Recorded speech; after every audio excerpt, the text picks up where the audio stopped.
औज़ुबिल्लाहिमिनश्शैतानिर्रजीम बिस्मिल्लाहिर्रहमानिर्रहीम अस्सलाम वालेकुम जी आयानू पखैरा गले निहाओ चुनशुमे वशमले ओला बोयो प्रीवियत कई फहाल हाले शुमा चतोरे आलन वसाल मरहबा बूना मुचो ग्रासियस फाबियब बल्ली करे आया होश गाल दिन नायो सायो खुया मोरा चीवतो चीहाल जोत काली मेरा खैरुत्तान and a very warm welcome to everybody who's tuned into PTV Sports and are actually watching game on है।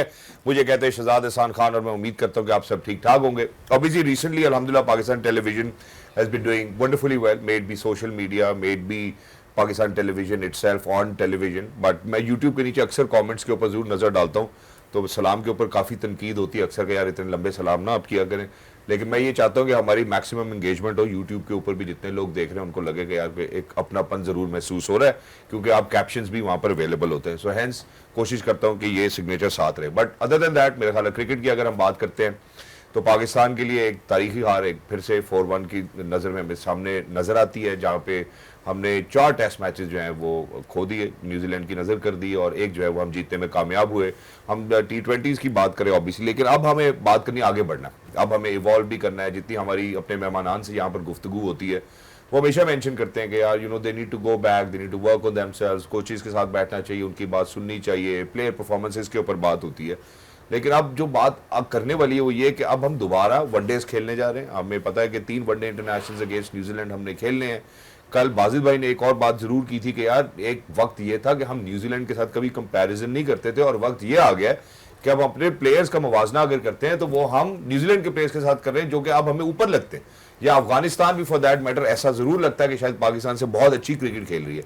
मैं तनकीद नहीं करना चाहता हूँ, लेकिन this is what the performances is actually kind of, अगर हम देखते हैं अपने सामने जितने भी नंबर्स देखते हैं, परफॉर्मेंसेस देखते हैं, ऐसे ही नजर आता है। 2 आईसीसी टूर्नामेंट्स होते हैं जिसके लिए अंदर हम क्वालिफाई भी नहीं कर पाते। अब अगर हम वापस वनडे इंटरनेशनल में जा रहे हैं तो चैंपियंस ट्रॉफी क्या हो, हमें मद्देनजर जरूर रखना होगा कि चैंपियंस ट्रॉफी में हमारी स्क्वाड सिलेक्शन कैसे थी, किन लड़कों को हमने खिलाया, अब हमने किसको रिटेन किया, ये नहीं किया। इन्हीं सब गुफ्तगू के साथ मैं अपने मेहमानान का तारुफ कराना चाहता हूँ। सबसे पहले हमारे साथ खवातीन हज़रात, आज तक मैंने नहीं कभी देखा इन्होंने मेकअप कराया और टेलीविजन पे इतने ही चमकते हैं दमकते हैं, अल्हम्दुलिल्लाह पिच के ऊपर भी उसी तरह चमकते हैं दमकते हैं।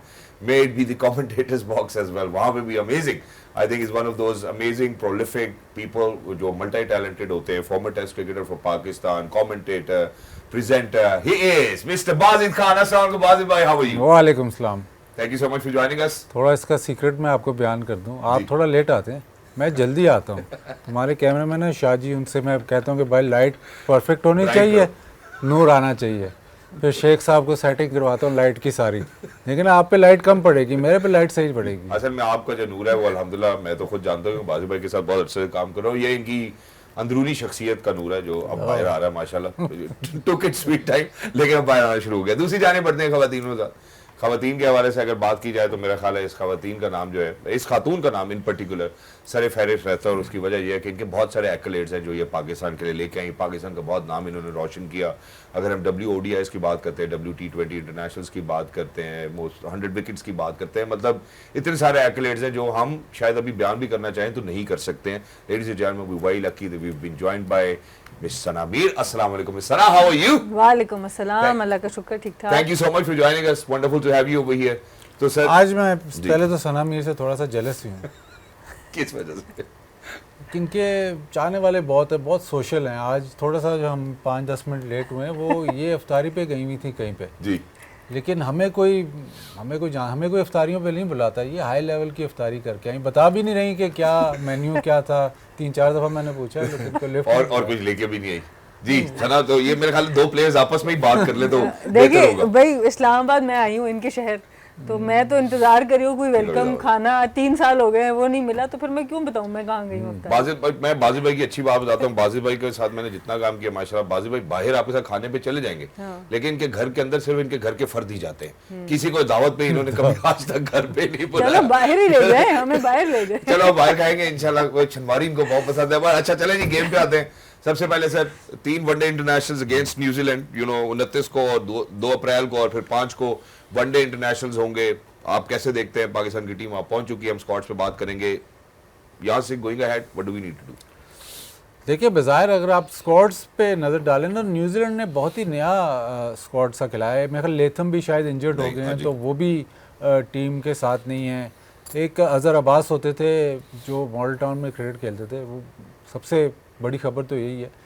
वो मॉडल टाउन में काफ़ी देर अरसा क्रिकेट खेलते रहे, मुल्तान से खेलते रहे, बड़े अच्छे बॉलर थे। उनका बेटा न्यूजीलैंड के स्क्वाड में सेलेक्ट हुआ है। माशा क्या बात है। इसी वजह से स्क्वाड के ऊपर अगर हम नजर डालते हैं तो मिचेल है, निक कैली, मोहम्मद अब्बास। तो ये निक कैली और मोहम्मद अब्बास ये तो बिल्कुल ही नए, इनका डेब्यू होना है, अभी ये खेले नहीं है। अब इतने मोस्टली जो आपको नाम नज़र आ रहे हैं वो नए आगे की तरफ देख रहे हैं, जो हेनरी निकल्स भी बिल्कुल आप जो प्लेयर्स एसोसिएट करते हैं इनकी टीम से, जो इवन आप चैंपियंस ट्रॉफी में जो प्लेयर्स इनके लिए खेल रहे थे वो आपको ज़्यादातर नज़र नहीं आ रहे। तो बेसिकली ये they have gone for the मतलब फ्रेंच प्लेयर्स जिनको इन्होंने स्क्वाड में भर्ती किया है। अच्छा सर, चूंकि स्क्वाड की बात हो रही है, टॉम लैथम अभी आपने तस्करा कर दिया। न्यूजीलैंड से कीपर्स निकलते हैं ना, वो अब ये मिचेल है जो है ये भी कीपर हैं, साइफर्ट भी कीपर हैं, टॉम लेथन भी कीपर हैं। तो जो कीपर्स इनकी तरफ से निकलते हैं ना, वो एक तो कीपिंग बहुत ज़बरदस्त करते हैं, लेकिन शायद मेरे ख्याल ब्रेंडन मैकलम के बाद या उनसे आगे पीछे इनके कीपर्स जो बैटिंग करते हैं ना, परोरे को देख लें, वो भी बहुत आउट क्लास बैटिंग करता था। तो जो कीपर, एक तो कीपर भी बहुत अच्छा है, जो भी न्यूजीलैंड का कीपर है आप रिसेंट पास में देख लें, कीपर मुकम्मल कंप्लीट कीपर है, प्लस बैटिंग का उनको एडवांटेज है क्योंकि वो दोनों चीज़ें कर लेते हैं। इसमें मतलब बात थोड़ी लंबी हो जाएगी, बट जी करें।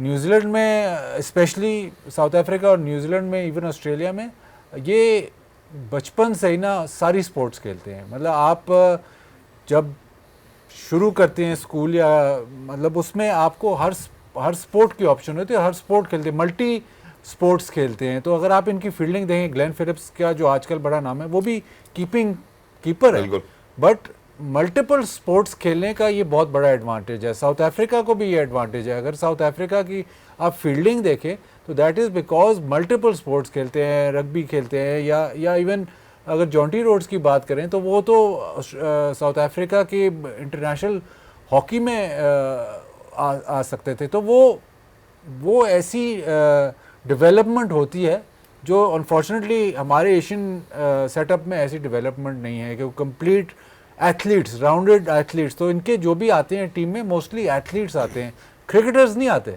उसकी वजह ना सर, उसकी वजह यही है कि शुरू से ही वो मल्टी स्पोर्ट्स करते हैं।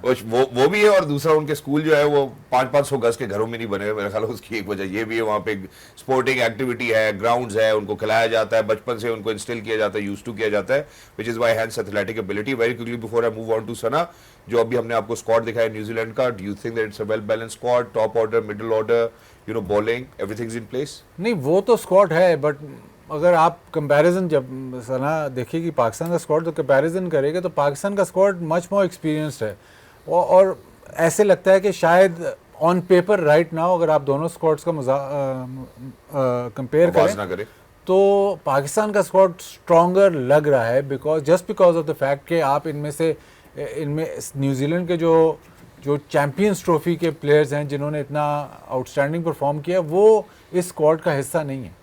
एग्जैक्टली जी, मैं सना की तरफ बढ़ता हूँ। सना, पाकिस्तान के स्क्वाड पे नजर डालते हैं जरा। देखिए जी, मोहम्मद रिजवान कैप्टन है, सलमान अली आगा ने अपनी जगह वाइट बॉल क्रिकेट में काफ़ी हद तक बना ली, अब्दुल्ला शफीक की वापसी हुई है ओडीआई के अंदर, अबरार भी हैं, आकिफ को देख के खुशी हुई है, इनको काफ़ी अर्से से परफॉर्म कर रहे हैं, बाबर आजम आपके पास मौजूद हैं, फ़हीम अशरफ स्टिल में मैं समझती हूँ कि क्वेश्चन मार्क है, he has to perform, Imamul Haq बड़े अरसे से परफॉर्म कर रहे हैं, उनको भी अब मौका शायद मिल जाएगा इस जगह पे। फिर खुशदिल शाह हैं, हारिस रऊफ़, मोहम्मद अली, वसीम जूनियर की वापसी बड़े दिन के बाद हुई है, तो काफ़ी एक्सपीरियंस है। जैसे बाजिद भाई ने बात की, इरफान खान भी अच्छी फॉर्म में नज़र आ रहे हैं, फिर नसीम शाह हैं, सुफियान की अच्छी। असल में सना, इसमें हम बहुत आगे भी जा रहे हैं। आपको पता है कि हारिस रऊफ को और उस्मान खान को रिटेन किया गया, और ये इन्फॉर्मेशन अभी आपको कहीं और से नहीं मिलेगी, ये पाकिस्तान टेलीविजन से ही आपको ये इन्फॉर्मेशन मिल रही है।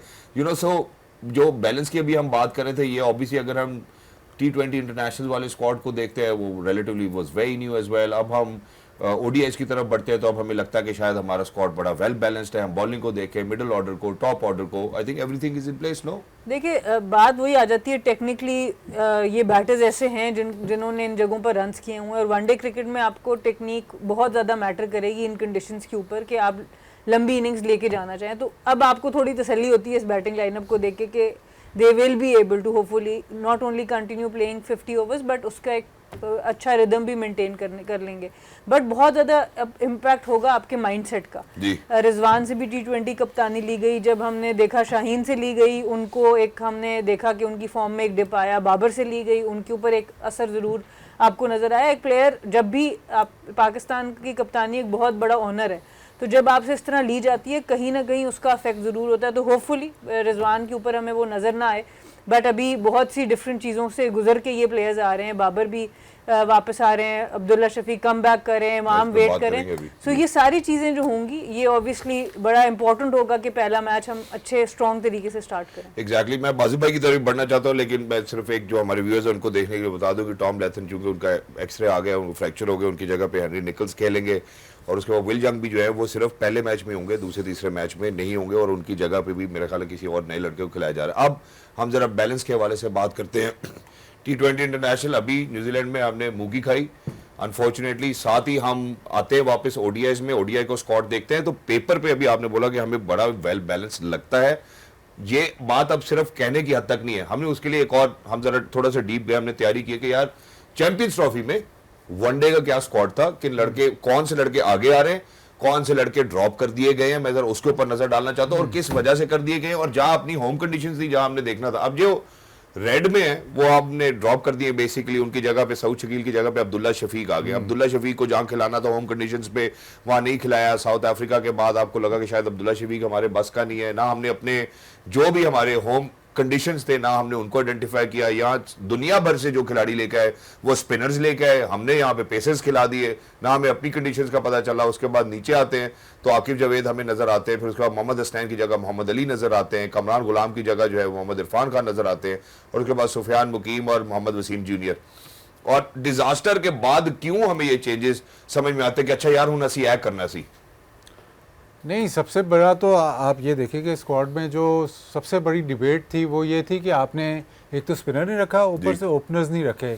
अब जब चैम्पियंस ट्रॉफी गुजर जाती है तो बज़ाहिर ऐसे लग रहा है कि अब्दुल्ला शफीक भी ओपनर आ गए, इमामुल हक भी ओपनर आ गए, तो बज़ाहिर ऐसे लगता है कि बाबर शायद दोबारा नंबर 3 पे तो अब ये ठीक हो गए, तो चैंपियंस ट्रॉफी में क्यों नंबर 3 और बाबर को आप पहले नंबर पे ओपन करा रहे हैं। और उसको ओपन क्यों कराया? ठीक है, बाबर अच्छा नहीं खेला, वो तो सबको पता है कि अच्छा नहीं खेला चैंपियंस ट्रॉफी में, बट एक प्लेयर जो रैंकिंग में आपके 2-3 साल पिछले 2-3 साल से नंबर 1 रहा है, जो नंबर 3 पे सबसे ज़्यादा परफॉर्म करता है, उसको आप आईसीसी टूर्नामेंट में उस जो आपका बेस्ट प्लेयर है उसकी पोजीशन चेंज करके उसको ओपनर डाल लेते। फिर आप स्पिनर आप क्यों ऐड कर रहे हो? न्यूजीलैंड में स्पिनर ऐड कर रहे हो जो पाकिस्तान में सब बोल बोल के थक गए थे कि जिस मतलब एक बात जब हर कोई कह रहा हो ना तो वो बात फिर ठीक ही होती है। मतलब इसमें डिफरेंस ऑफ ओपिनियन एक्सपर्ट्स या जो भी मतलब तज्जिया करते थे उनमें था नहीं, सब यही कह रहे थे कि स्पिनर एक आपके पास कम है,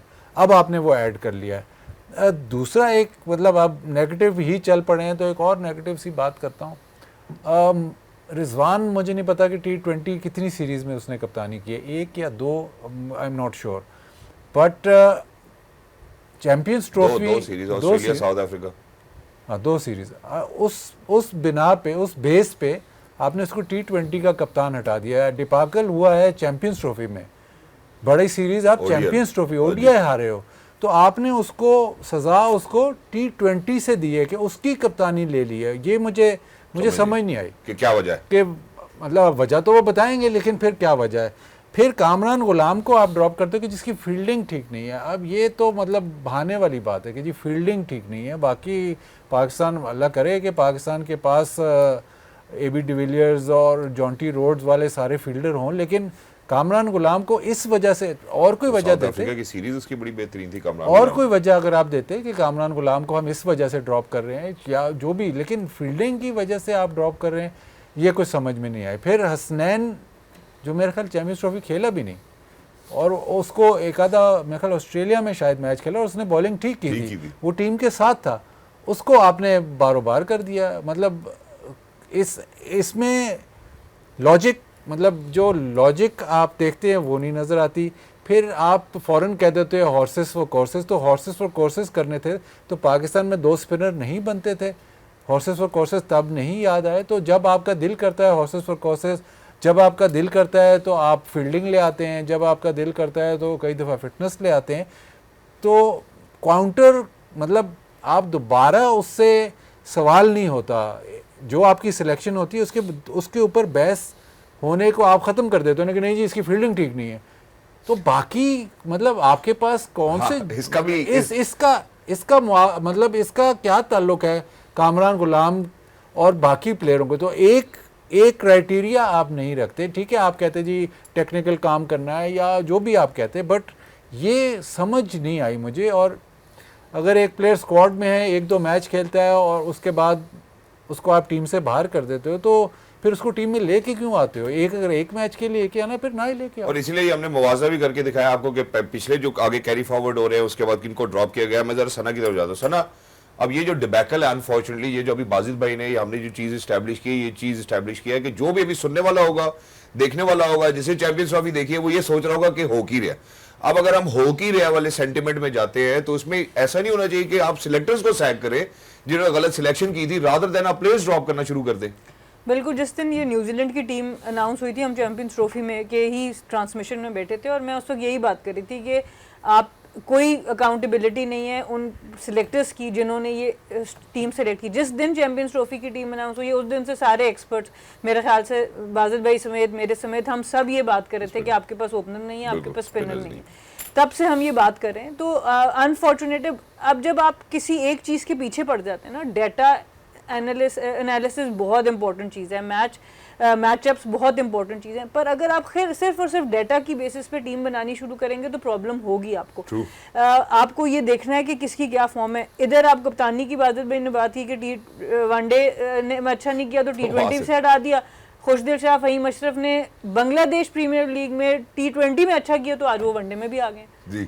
तो मतलब ये जो बातें हैं, बहुत से सवाल हैं जो समझने वाले हैं कि वो उधर भी अभी पूरी तरह परफॉर्म नहीं कर सके, पर हम उनको उठा के वनडे क्रिकेट के अंदर ले आते हैं। तो ये जो है ना, इस तरह की जो चीज़ें होती हैं, वो जो मैसेजिंग नीचे देते हैं, ना सिर्फ उन प्लेयर्स को जो आपने 20-25 प्लेयर्स 30 प्लेयर्स आइडेंटिफाई किए होते पाकिस्तान के लिए, ना सिर्फ उनके अंदर कन्फ्यूजन पैदा करते हैं कि हमने कैसे क्रिकेट खेलनी है, पर बल्कि जो आने वाले अगले 100 लड़के हैं जो देख रहे हैं कि हमने पाकिस्तान टीम में जाना है, अब वो भी कंफ्यूजन का शिकार होंगे कि यार हम T20 में लीग्स ही खेलते रहें ताकि हमें वहाँ से सेलेक्ट कर लिया जाए, या फिर हम अपनी लॉन्गर फॉर्मेट कायद-ए-आज़म ट्रॉफी इधर आके मेहनत करें, क्या करें हम? तो ये कंफ्यूजन हम खुद ही अनफॉर्चुनेटली पैदा करते हैं और फिर हम बड़े कंफ्यूजन भी नहीं। अब मैं तो ये नहीं समझ पा रहा हूँ, जो मेरे लिए माइंड बॉगलिंग है वो ये कि हमारा स्टैंडर्ड ऑपरेटिंग प्रोसीजर क्या है कि हम वनडे की परफॉर्मेंसेस के ऊपर T20 की कप्तानी ले लेते हैं, हम आपको T20 के स्क्वाड से भी हटा देते हैं, फिर हम आपको वनडे में वापस ले आते हैं। क्या हम सिर्फ सोशल मीडिया को देखते हैं जिसकी जो पॉपुलर सेंटिमेंट नजर आता है, ऐसा लगता है कि शायद वो सिलेक्टर्स भी वो करना चाहते हैं, प्लेयर्स ड्रॉप हो जाते हैं, सिलेक्टर्स वही रहते हैं जिन्होंने सिलेक्शन में गलती की, जहां होम कंडीशंस को आपका पता था, आपको अपने घर का पता कि यार अभी मेरे घर में आटा खत्म है, चीनी खत्म है, क्या लेकर जाना है, तो आप स्पिनर्स नहीं आपने पूरे किए, ओपनर्स आपके पास थे नहीं, बाबर को आपने ऊपर खिला दिया। ये looks like a circus to me unfortunately. लेकिन मैं इसका जरा एविडेंस के साथ इसके ऊपर मजीद बात करना चाहता हूं कि जिनको रिटेन किया है, जिनको लेकर आए, उनका लिस्ट ए में क्या रिकॉर्ड है, मेरे ख्याल है उसके ऊपर जरूर नजर डालना चाहेंगे। हम एक छोटे वक्फे की तरफ जाना चाहते हैं। शुएब भाई बड़ा अच्छा कहते हैं कि यार अब मैं इन बच्चों को क्या कहूं, और वाकई इन बच्चों को कुछ नहीं कहना चाहिए, जो इनके पीछे जो इनको चलाने वाले उनको कहना चाहिए। वो फिलहाल हमारी टीम असेंबल हो रही है नेपियर में, जहां पे हमारा पहला वनडे इंटरनेशनल होगा अगेंस्ट द कीवीज न्यूजीलैंड। तो मैं ब्रेक के साथ ही फिर उसके बाद वापस आएंगे और फिर उसके बाद गुफ्तगू करते हैं कि लिस्ट में क्या रिकॉर्ड है और क्यों रिटेन किया गया है, और आपके होश उड़ जाएंगे जितने भी लोग जो अभी इस टाइम हमें सुन रहे हैं, आपके होश उड़ जाएंगे कि किस बेसिस के ऊपर ये लड़कों को रख रहे हैं। After short break, don't go anywhere, will be right back. Game on है। Alright, ladies and gentlemen, welcome back. Thank you so much for staying due to PTV Sports. आप लोग देख रहे हैं गेम ऑन है। ब्रेक पे जाने से पहले obviously we talking about Pakistan tour of न्यूजीलैंड। T20 इंटरनेशनल्स की बात करते हैं तो 4-1 से जो है हमें शिकस्त हुई। अब 3 वनडे इंटरनेशनल जो है वो पाकिस्तान ने खेलने। इससे पहले हमने स्क्वाड के ऊपर नजर डाली, कुछ लड़के जिनको इंक्लूड किया गया स्क्वाड में, अब हम जरा उनके ऊपर भी नजर डालना चाहते हैं। लेकिन इससे पहले मैं ये चाहता हूं कि बाजिद और सना जो है चैंपियंस ट्रॉफी के अंदर जो हमारे खिलाड़ियों की परफॉर्मेंसेज रही हैं, पहले उस पर हम अक्कासी करते हैं कि यार हम अच्छा खेले बुरा खेले। इनफैक्ट वो तो रिजल्ट से ही हमें मालूम हो जाता है, लेकिन उसके बाद फिर हम जरा लिस्ट के करियर्स की तरफ भी जाना चाहते हैं। और अगर हम बात करते हैं तो अब देखें, ये जो हमने रेड में हमने रखा है, वो रेड में वो हैं जो ड्रॉप हो गए, ठीक है। और बाकी बाबर, मोहम्मद रिजवान, खुशदिल, इमाम उल हक, तैयब ताहिर, सलमान अली आगा, हारिस राव, नसीम शाह, अबरार अहमद। अब सर बाजिद भाई मैं आपसे शुरू करता हूँ। ये चैंपियंस ट्रॉफी की परफॉर्मेंसेज रही हैं हमारी, how do you see moving forward into this where Pakistan's tour of New Zealand for one-day internationals? देखिए, एक तो ये 2 मैचेस हैं तो सैंपल साइज छोटा है, बट अगर आप खेल ही हम इतना पाए तो इससे ज्यादा खेलते तो हम कहीं को सैंपल साइज बड़ा करते। अगर आप साउथ शकील को लेके आते हैं चैंपियंस ट्रॉफी में, तो किसी वजह से उसको लेके आए हैं टीम में, वो अब वो वजह ख़त्म हो गई है, इसकी मुझे समझ नहीं आई। क्योंकि साउथ शकील तो मतलब इन टर्म्स ऑफ एक्सपीरियंस तो एक्सपीरियंस प्लेयर है और इंटरनेशनल सर्किट पे वो है अब 2-3 साल। तो अगर आप उसको वनडेज में इंक्लूड कर रहे हैं तो फिर एकदम से आपका यू टर्न कैसे हो गया कि अब वो he is not needed. Shaheen Afridi ज़ाहिर है थोड़ा आउट ऑफ फॉर्म है तो आपने उसको ड्रॉप किया है, बट इमाम एक मैच खेला है, वो बाहर से आके खेल जाता है। उस्मान खान जो टीम में होता है उसको नहीं आप खिलाते, तो वो अब उस्मान खान भी आ गया है टीम में दोबारा। उसको तो ऐसे ट्रैवलिंग रिजर्व ही रखा हुआ है, उसको मैच तो एक आधा ही देते हैं लेकिन पूरा खिलाते नहीं। 10 लाख लगा के को अपने भेजा कि वो मैच खेलेगा 10 रन बना के। देखिए फॉर इंस्टेंस अगर आप 14 बनाते हैं तो 14 या 15 का स्क्वाड बनाते हैं तो आप ये देखते हैं कि जी जो रिप्लेसमेंट हैं, अगर कोई अनफिट होता है या ड्रॉप मतलब आउट ऑफ फॉर्म होता है तो ये हमारी रिप्लेसमेंट्स हैं। लेकिन अक्सर ऐसे होता है कि जब वो कोई प्लेयर अनफिट हो जाता है, वो टीम से बाहर हो जाए, अगर टीम से बाहर हो गया तो आपने इमाम को आके खिलाया, उस्मान खान जो मौजूद था उसको वो मतलब टाप गया, उसको स्किप कर गया। तो या तो फिर आपका स्क्वाड का सिलेक्शन ठीक नहीं था, जो कि प्रूव हो गया कि स्क्वाड का सिलेक्शन ठीक नहीं था। अब्दुल्ला शफीक का बहुत ही क्यूरियस केस है। अब्दुल्ला शफीक, अगर आपको मैं पीछे ले जाऊँ, इंडिया में जो वर्ल्ड कप था वो प्रॉब्ली आपका बेस्ट नहीं तो नंबर 2 आपका बैटर था। उसके बाद इतने वनडेज हो ही नहीं है। उसके बाद ऑस्ट्रेलिया में वनडे खेला जहाँ पे इसने अच्छी परफॉर्म किया, वो एक साइम के साथ इसने पार्टनरशिप की, बुरी परफॉर्मेंस नहीं थी इसकी। फिर जाता है मेरे साउथ अफ्रीका नहीं जिम्बाब्वे जाते हैं, जिम्बाब्वे में भी बस डिसेंट परफॉर्मेंस होती है। साउथ अफ्रीका में उसके 3 जीरोस होते हैं, आप उसको बिल्कुल ही डिस्कार्ड कर देते हो। अब जब वो डिस्कार्ड हो जाता है, आपने किस बेस पे डिस्कार्ड किया कि जी 3-0 कर दिए, इसको डिस्कार्ड कर दो। और डिस्कार्ड करते हैं आप होम कंडीशंस में डिस्कार्ड करते हैं, जहाँ पे उसकी परफॉर्मेंस भी अच्छी है, जहाँ पे जो वो उसका टेक्निकल फ्लॉ जो है वो शायद इतना ज़्यादा एक्सपोज ना होता। अब अल्लाह करे कि उसने टेक्निकल फ्लॉ ठीक कर लिया हो, बट अब उसको वापस लेके आते हो, मुझे नहीं पता कि उस वक्त ड्रॉप क्यों करते हो और अब ले क्यों आते हो। ओपनर तो आपको तो उस वक्त भी चाहिए था, अब भी चाहिए, लेकिन आप उस वक्त उसको ड्रॉप करते हो जहाँ पे आइडियल उसके लिए कंडीशंस थी। और वो ऐसा प्लेयर था जो पिछले कई अरसे से वनडे क्रिकेट इंडिया वाले वर्ल्ड कप के बाद बहुत थोड़ी हुई है पाकिस्तान की, तो उसमें आप उसको जब उसकी डिसेंट परफॉर्मेंसेज हैं तो एक सीरीज़ की बिना पे आप उसको बिल्कुल डिस्कार्ड कर देते हो। तो ये अब क्या कह सकते हैं इसके बारे में?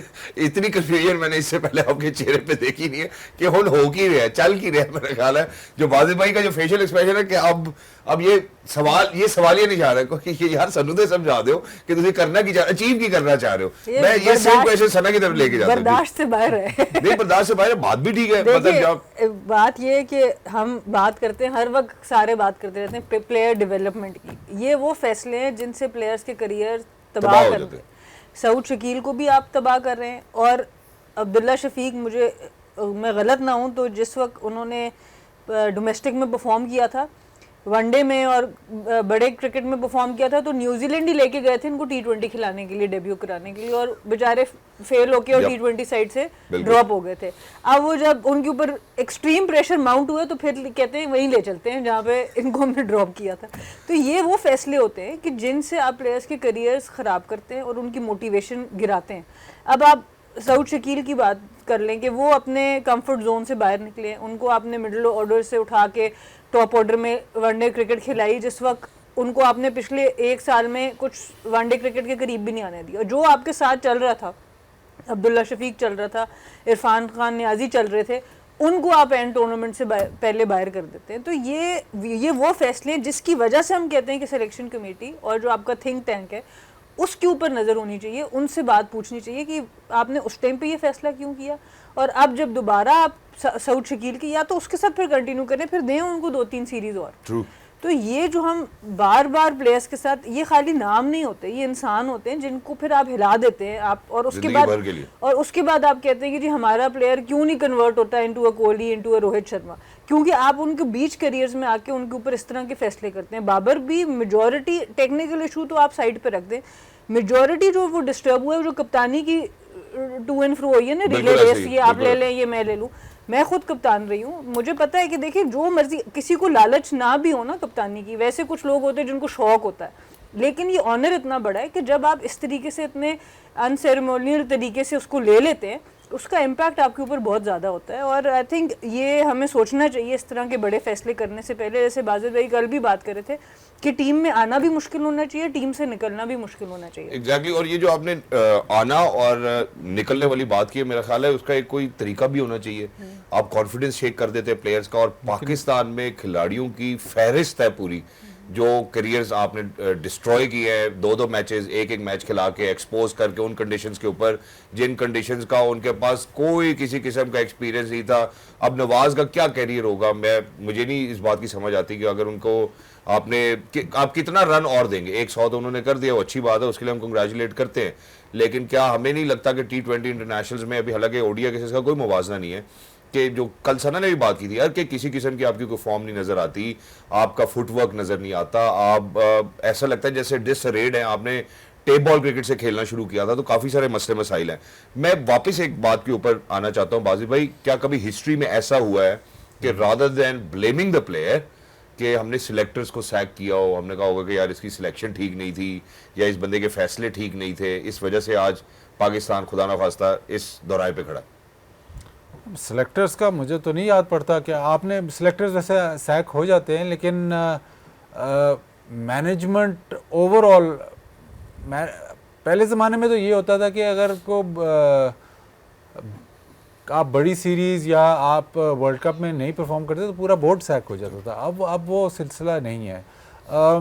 एक जो मज़े की आपको बात बताऊँ, आप प्लेयर्स की बात करें, हारिस रऊफ आपने अभी बताया इनिशियली ये वनडे के स्क्वाड में नहीं था, अगर ये इसकी T20 सीरीज़ अच्छी ना जाती तो ये वनडे के स्क्वाड में ना होता। और आपको मैं याद दहानी कराऊँ तो ऑस्ट्रेलिया में इसने बहुत जालिम बॉलिंग की थी जहाँ पे हम वनडे सीरीज़ जीते, साउथ अफ्रीका में भी बहुत जालिम, फिर ICC का मेरे ख्याल प्लेयर ऑफ द मंथ या कुछ ऐसे हारिस रऊफ बना।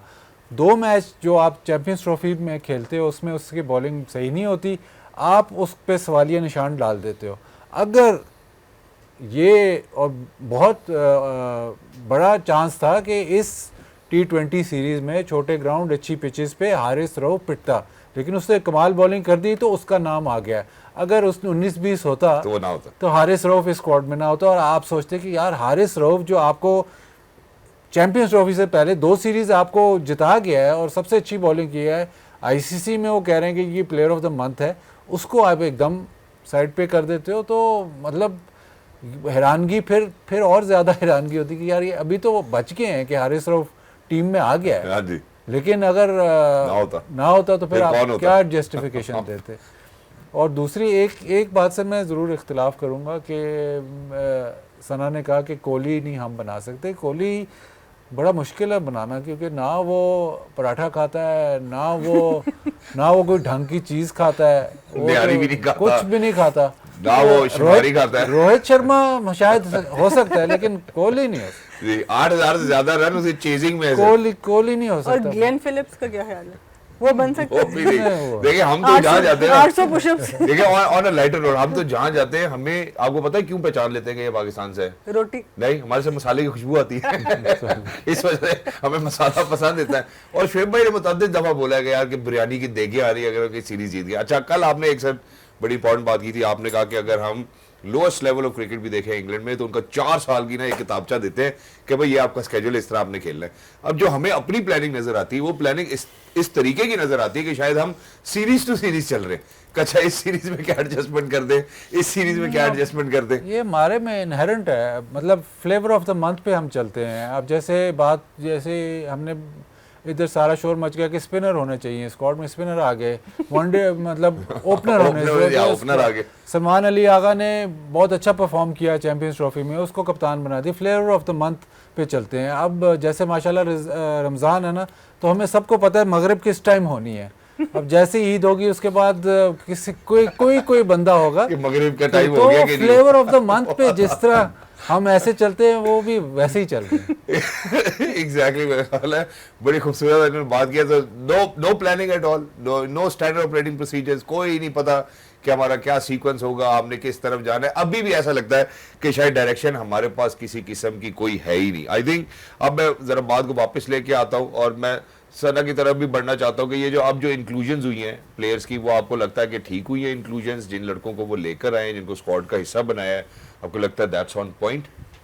देखिए, और अब क्योंकि हम वनडे क्रिकेट की तरफ जा रहे हैं तो उसी के ऊपर मैं बात करूंगी। T20 की बात अब पीछे रह गई है कि अब्दुल्ला शफीक का ऑब्वियसली एक रन बनता है, और जिस तरह के वो प्लेयर हैं उनको आपको डेवलप करना चाहिए एज एन ओपनर। उनके अंदर वो टैलेंट भी मौजूद है, जनरली एक टेम्परामेंट भी मौजूद है। उनका वापस आना अच्छी बात है। इमाम बहुत ज़्यादा रन्स कर रहे हैं, ऑब्वियसली उनको भी आपको मौका देना है क्योंकि साइम भी नहीं है, फ़खर भी नहीं है। तो ओवरऑल अगर इसको टीम को देखें, सुफियान मुकीम मेरे ख्याल से एक प्लेयर ज़रूर है, अरफात मिन्हास।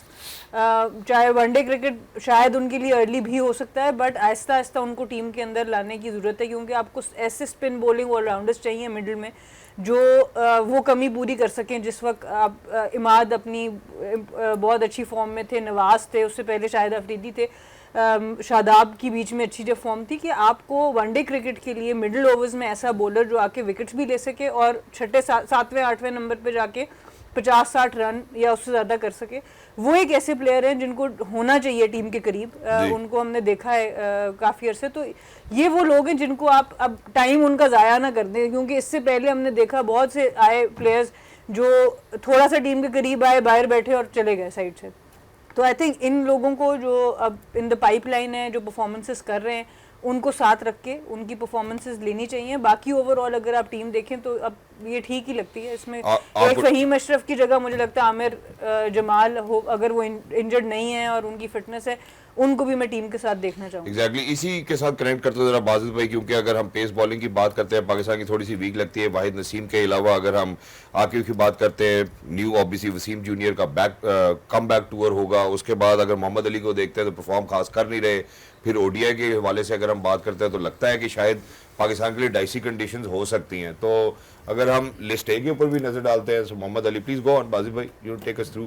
देखिए, मोहम्मद अली मुझे ऐसे लगता है कि ये पहले मैं बात कर चुका हूँ कि 4 डे क्रिकेट या लंबे जो टेस्ट मैचेस हैं उसमें ये ज़्यादा इफेक्टिव बॉलर है। ठीक है, आप इसको शॉर्टर फॉर्मेट खिला रहे हो, but I think more effective उधर है। और जब आप इसको खिलाते हो टेस्ट मैच, तो आप ऐसी पिचेस पे खिलाते हो जहाँ पे फास्ट बॉलर या 4 ओवर कर रहा है या 800 स्कोर हो रहा है, तो ये बहुत एक ज़्यादती है।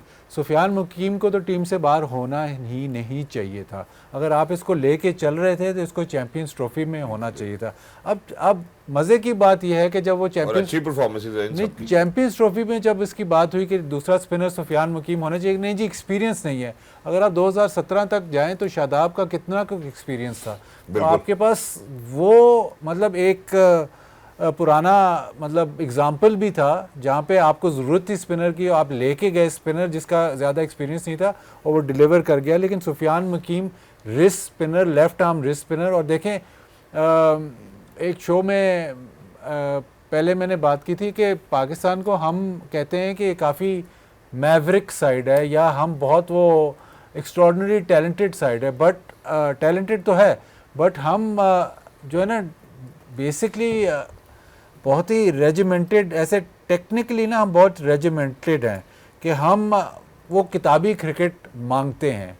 तो आप ये अंदाज़ा कर लें कि अब जाके left arm wrist spinner Pakistan में खेला है, अब जाके, और हमें वो कहते हैं, दुनिया कहती है कि यहाँ पे तो एक्स्ट्रॉर्डनरी मतलब।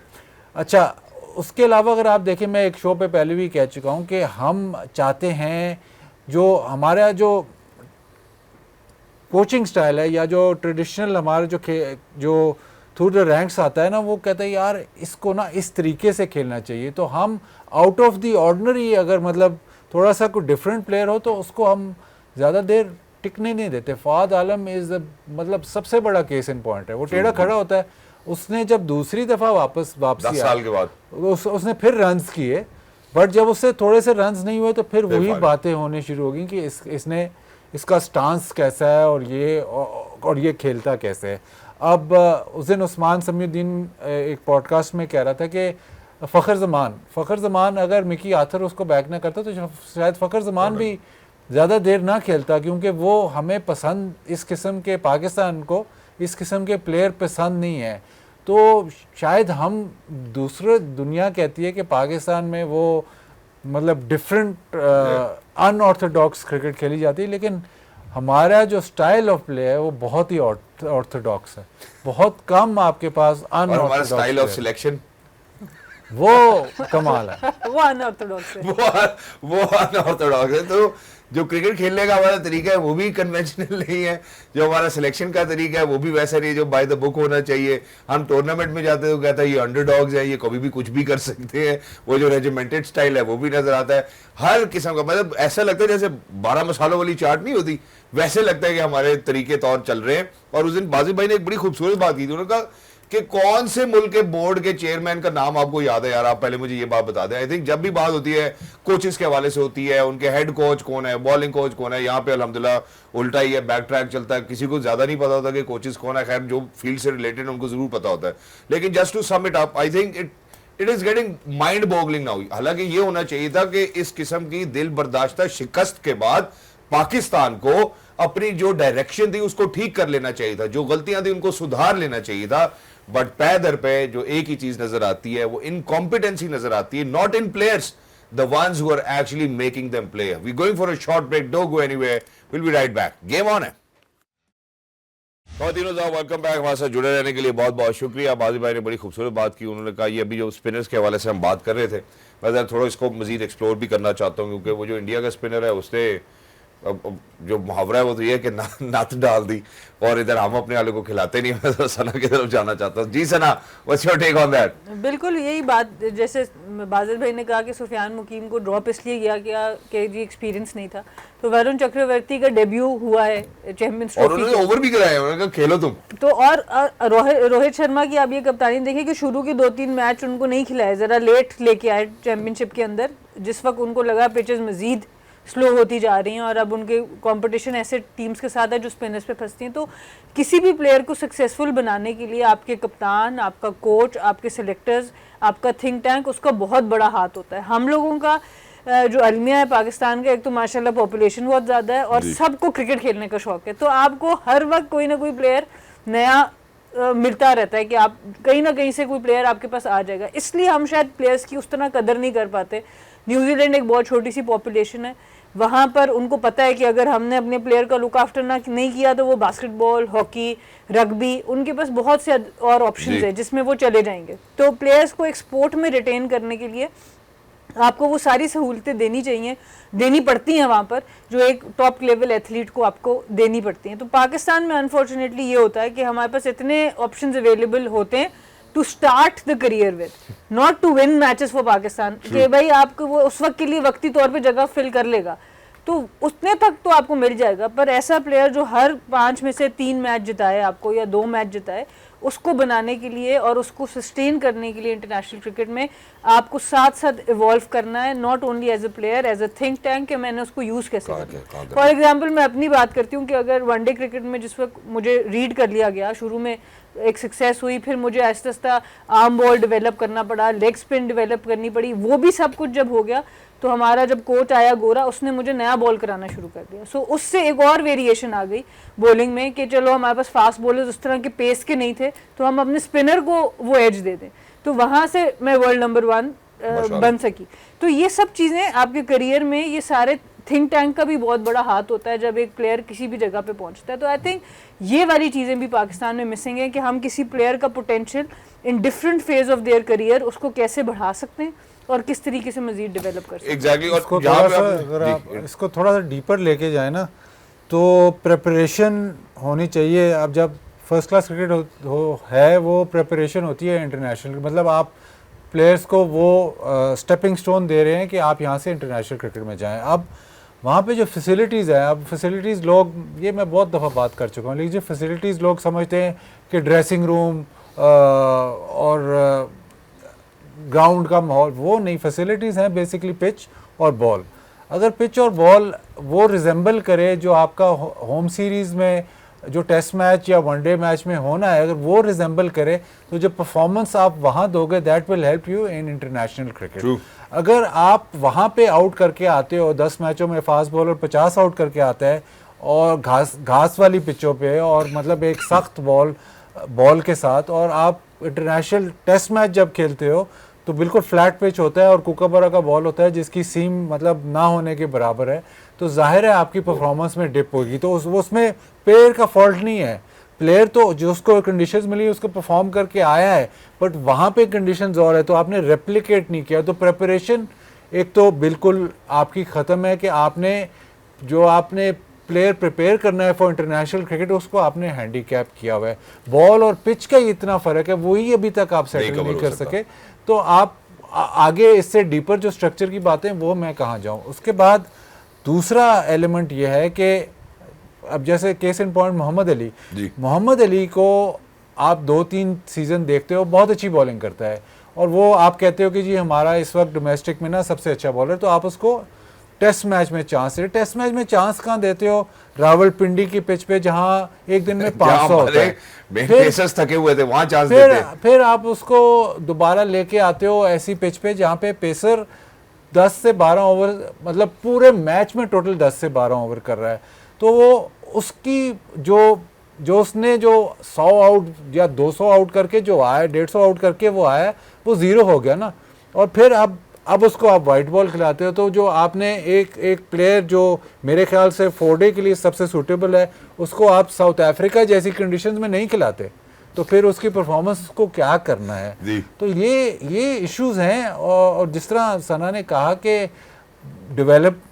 प्लेयर को डेवलप करना, उसमें कप्तान मैनेजमेंट का बड़ा रोल होता है, मगर अगर आपका यही सिम्त में नहीं है कि आप, मैं एग्जांपल देता हूँ कि आप पिंडी स्टेडियम में फर्स्ट क्लास मैच खेलते हो, उसकी पिच बिल्कुल ही ऑपोजिट होती है जो कि टेस्ट मैच में प्रिपेयर होनी है, बॉल बिल्कुल ही ऑपोजिट होता है जो टेस्ट मैच में प्रिपेयर होना है। तो आप फिर क्या एक्सपेक्ट करते हो कि वो इतनी लंबी जंप मारे? फिर कहते हैं हमारी डोमेस्टिक, और उसमें गैप बहुत है। गैप इसलिए है क्योंकि आपने जो बेसिक फैसिलिटीज़ हैं उनको करीब नहीं लेके आए। बेसिकली अगर आम फैम जुबान में समझाया जाए तो आपने तैयारी की इस्लामियत के पर्चे की और पर्चा आ गया केमिस्ट्री का। मेरा ख्याल है कि इतनी सी बात है, और आपको पता था कि पर्चा मेरा केमिस्ट्री का ही होना है, लेकिन फिर भी आप तैयारी उसी की करते रहे। लेकिन चूंकि अब वक्त की कमी है, एक आखिरी सवाल करना चाहता हूँ अगर मुझे इजाजत हो। जी मुझे इजाजत है। वो ये है कि उस्मान खान, ऑब्वियसली उस्मान खान जो है वो पिच पे बड़े ही बिजी नजर आते हैं। ऐसा लगता नहीं कि उनके पास कोई खास फुटवर्क भी है, ऐसा लगता नहीं उनके पास कोई टेक्निक भी है, लेकिन ऐसी कौन सी गिदड़ सिंगी उनके पास कि वो T20s में भी नजर आते हैं, वो वनडेज में भी नजर आते हैं। या तो आप उसको खिला लें या फिर टीम से बाहर कर लें, दोनों चीजें आप नहीं कर रहे। आप एक मैच खिलाते हो, हमारा एग्रीमेंट तो नहीं हुआ कि तुझे हम खिलाएंगे, टेंशन ना ले। ये लोगों ने ये बात मशहूर की हुई है कि क्योंकि वो यूएई छोड़ के आया तो शायद कॉम्पनसेट हो रहा है, लेकिन मुझे नहीं लगता ऐसे होना चाहिए, और मुझे नहीं लगता हो सकता है, लेकिन हो तो कुछ भी सकता है। बट आप उसको ऐसे साथ ट्रैवल नहीं करा सकते। या तो वो इतना अच्छा है कि वो जब कोई अनफिट होता है तो वो टीम में आए। अभी मैंने मिसाल आपको पहले भी दी, की सेंचुरी गले पड़ गई। नहीं, पीएसएल अगर वो T20s में इतने रन्स कर रहा है, पीछे पीएसएल के अलावा भी उसने सेंचुरीज की हुई हैं, तो आप उसको T20 खिलाओ। T20 में भी आप नहीं खिलाते, आपने नई टीम खिला दी, उसको नहीं खिलाया, तो फिर वो समझ नहीं लगती कि वो फिर वाई टीम के साथ ट्रैवल क्यों करा रहा है जब उसको खिलाना नहीं है। जी देखिए यार, इसमें फिर मैं यही बात करूंगी कि आप नुकसान प्लेयर का कर रहे हैं। इधर बैठ के अगर हमें अच्छा नहीं लग रहा कि वो इस तरह से खाली ट्रैवल कर रहे हैं, तो प्लेयर हिमसेल्फ और हरसेल्फ अगर उसको ये फील होना शुरू हो जाए कि मैं एक या बोझ हूँ या लाइबिलिटी हूँ या प्रेफरेंस नहीं हूँ, तो एक वक्त के बाद वो भी आपको वो कॉन्फिडेंस नहीं देता जो एक प्लेयर एक टॉप लेवल पे एथलीट का होना चाहिए। तो ये किसी के लिए भी अच्छा नहीं है, ना टीम के लिए अच्छा है, कि ना आपको पता चल रहा है कि जो आपके स्क्वाड में लोग हैं वो इस काबिल हैं कि वो इंटरनेशनल क्रिकेट का प्रेशर ले सकते हैं। वही बात कि इमाम को बाहर से लाके खिला दिया, तो एक प्लेयर जो बाहर बैठा है टीम के उसके ऊपर क्या गुजरती होगी कि भाई मैं क्यों नहीं खेल रहा। तो आई थिंक ना वो प्लेयर के लिए अच्छा ना टीम के लिए अच्छा। एग्जैक्टली और ये बिल्कुल ऐसे ही जैसे हम कभी कभी, अब जैसे रमजान है तो हम टेप बॉल क्रिकेट खेलते हैं, तो अक्सर ये होता है कि जो एक खिलाड़ी कमजोर होता है ना तो पीछे आवाजें पड़ती है इसको आउट नहीं करना। तो मेरा ख्याल है उतना ही डैमेजिंग होता है जितना आप बेंच पे बिठा देते हैं, किसी और को ले आते हैं लेकिन उसको नहीं खिलाते हैं। और रैप अप करने से पहले, इससे पहले कि मैं आपको ये बताऊंगा कल जब हम दोबारा मिलेंगे, मैं एक और बात करना चाहता हूं। जब आपने स्पिनर्स की बात की, रोहित शर्मा का भी जिक्र किया, तो वो ऐसा लगता है कि शायद आईसीसी के दामाद हैं, क्योंकि उनकी बहुत खातिर होती है। वो एक ही जगह पे आते हैं, एक ही ग्राउंड में खेलते हैं, उनको पता है पिच का बिहेवियर क्या है, पिच लो हो गई है, किस खिलाड़ी को कब खिलाना है। मैं इसके ऊपर भी जरा एक डिबेट, एक डिबैकल, एक आर्ग्यूमेंट जरूर करना चाहता हूँ कि यार इससे बाकी सब टीम्स के ऊपर क्या इंपैक्ट होता है, इंडिया के ऊपर क्या इंपैक्ट होता है, और आने वाले वक्त में अगर ऐसा ही होगा तो होगा क्या। मेरा ख्याल नहीं, ये आंसर नहीं, ये कल ही बात होगी। But thank you so much Bazil भाई for being with us, lovely to be in conversation with you. Thank you so much Sana for being with us, for everybody who is out there. History में मेरा ख्याल है 5-6-7 साल हो गए मुझे कि मैं स्पोर्ट्स के प्रोग्राम कर रहा हूँ। ये पहली दफा मेरे साथ ऐसा हो रहा है कि मैं कंफ्यूज जा रहा हूँ यहाँ से। मेरे पास कोई जवाब नहीं है देने के लिए कि यार ये अगर जो भी चीजें हो रही है, चैंपियंस ट्रॉफी में कुछ और हो रहा है, वनडे में आते कुछ और हो रहा है, इंपॉर्टेंस का नहीं पता, सीरीज टू सीरीज हम चल रहे हैं। हमारा क्या क्या सोच है, हमारे थिंक टैंक्स अगर हैं तो क्या वो थिंक करने की कैपेसिटी रखते हैं या नहीं रखते हैं। तो over and over again I think direction ठीक नहीं है, इसको ठीक करना पड़ेगा। कल इंशाल्लाह मजीद बात करेंगे। Look after yourselves and stay tuned to PTV sports, is much more coming your way. Until next time, game on है, लुक आफ्टर।